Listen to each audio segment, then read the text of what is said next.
এরপর প্রশ্ন হলো, আমি তো টাকনুর নিচে কাপড় অহংকার বশত পরি না, তাহলে কি আমার গুনাহ হবে? এটা অনেকের প্রশ্ন।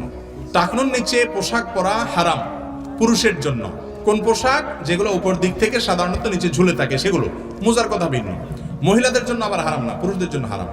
তো এখন কথা হলো, কোন কোন হাদিসে আসছে যে ব্যক্তি অহংকার বশত লুঙ্গি, পায়জামা, পাঞ্জাবি, চাদর এগুলা ঝুলাইয়া রাখে, তার ওই পায়ের নিচের অংশ জাহান্নামে যাবে, আর নিচের অংশ জাহান্নামে গেলে বাকিটা জান্নাতে যাবে না, অর্থাৎ পুরোটাই জাহান্নামে যাবে।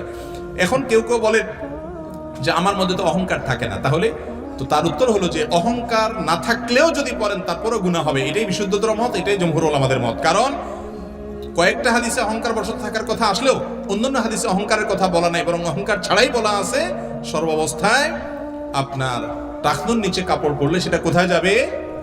জাহান্নামে যাবে। অতএব এখান থেকে বেঁচে থাকা উচিত পুরুষদের।